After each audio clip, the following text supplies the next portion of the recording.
Thank you, Mr. Speaker. My question, without notice, directed to the Honourable Prime Minister.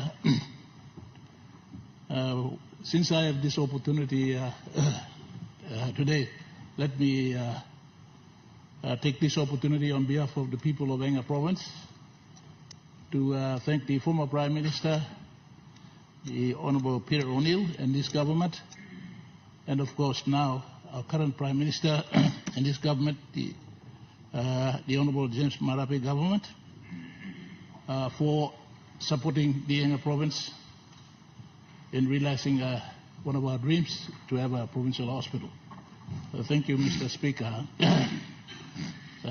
Without the support of the government, these two governments, we wouldn't have achieved this milestone project. So it is proper that we thank those people, including all bureaucrats who have contributed to seeing this project completed.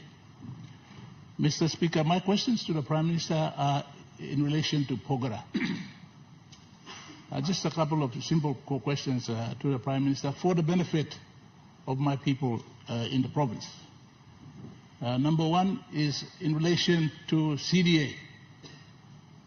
The people of Enga, and especially the people affected and impacted by Pogara mine, are still waiting for CDA to be completed. As Prime Minister is aware, Mr. Speaker, most of the cake has been cut. Now, there's a lot of expectation. People think that there's more to cut. I think this CDA needs to be signed up quickly. The mine has been operating for more than a year now, and people are not benefiting.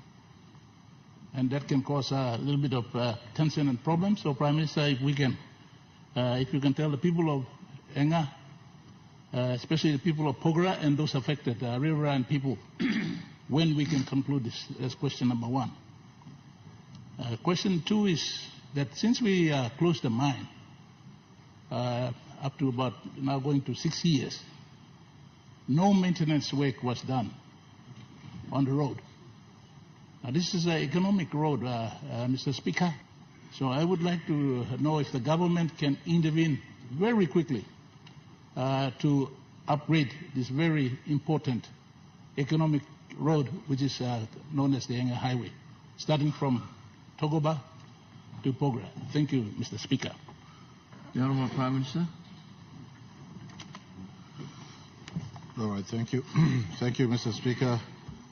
Lord Laramie Beckham, Tok Long,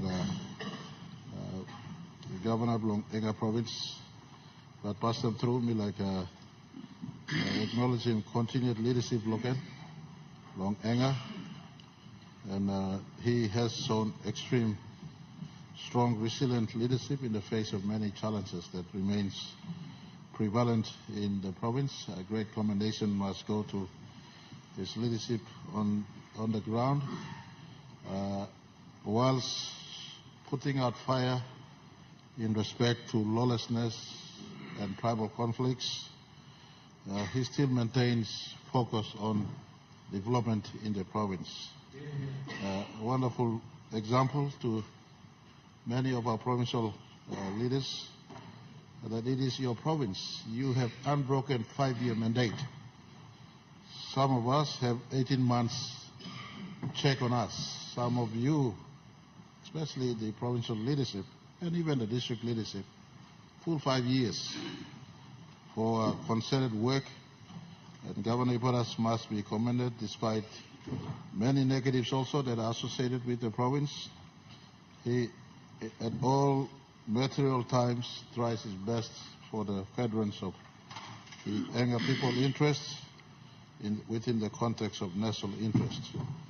And I want to confirm my travel into Enga Province on the 31st of March, where the Enga Provincial Hospital, Regional Hospital in respect to specialist facilities. It's something that we will discuss on the ground on the 31st when we open the hospital, 31st of March. But this hospital is a work over many, many years that is culminating to this phase. As I did indicate a day or two ago, It's a greenfield development from a new site, from planning all the way to where it is today, and with the caution of quality, especially in respect to standards. Those considerations are given also as we work to make sure we start up something that is that maintains standard and the systems are functioning. So, Governor, commendations to you. I remember in 2008 that concept first emerged, and Governor was running around with a team of experts who were trying to put the hospital together. And from concept in around those years to actually hospital ready to be opened, a wonderful legacy to continuation of leadership that is at work in hard place. I want to also appreciate the previous government that started the project and our own government from 2019 upwards that ramped up the funding for it to be ready. Enga Province hosts important Pogra mine. When we signed the Pogra mine, the new Pogra mine agreement, the new SML was issued premised on higher return to our country.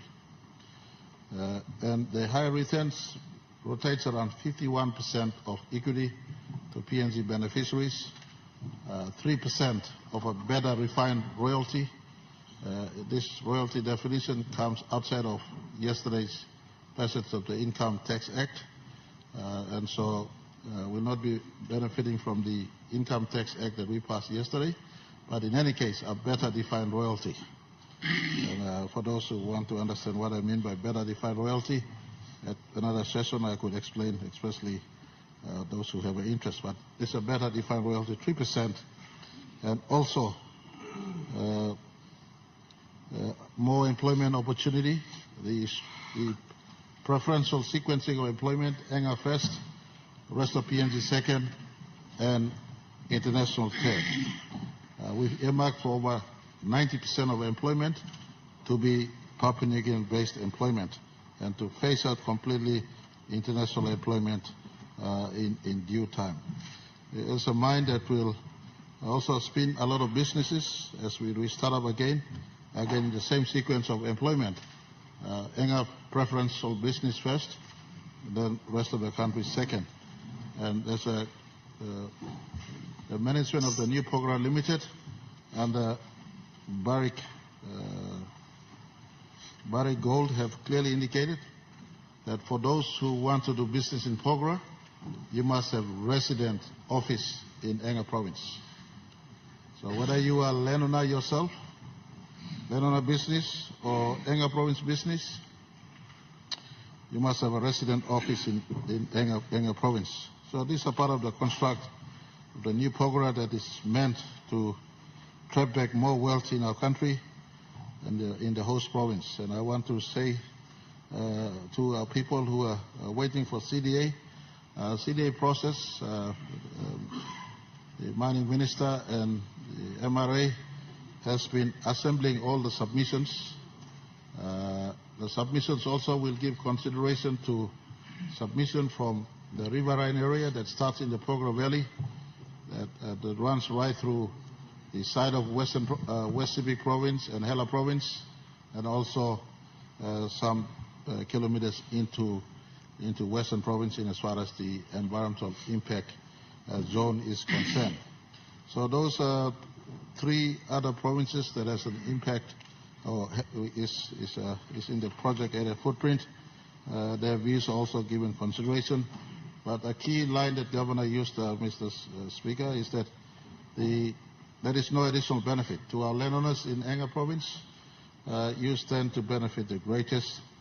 Right in the mine development contract, and the SML stipulates a 15% equity that will not be awaiting total recovery costs. It is paid right from first gold. So your 15% equity is sitting as we speak. From first gold, you get 15%. That's a far cry from the 5% that was the beneficiary ceiling under SML1. 5% to 15% is a 300 or 200% increase. And also on top of this one, what used to be a 2% royalty, now you're getting a 3% royalty. So all in all, Enga Province and beneficiaries are getting 18%, if you include a 3% royalty and 15% equity. Total calculation out of the production of gold, deducting the cost of production, you are sitting at 18%. Now, in the discussion on equity as well as royalty, the other three sister impacted provinces and landowners has a view that they also are entitled to a little portion of royalty and equity and benefits. This possibly is one of the reasons why the Mine Mineral Resource Authority have been working to find out where exactly they make the conclusion in respect to giving respect to Western Province, West Sepik, Hela Province, as well as the upload of power, the power line from Heights to Pogra for the electrical needs of the mine. So those few areas are being tidied, but Governor, I want to give you an assurance as I come for the hospital program in Wabek on 31st. If I have the conclusion of CDA, we could indicate there. If it is not, then in the month of April, we could have occasion up there in Pogra, where we announce to the people the conclusion of CDA. So thank you for raising this important pointer to me, taking this question. I just want to ask our people in Pogra,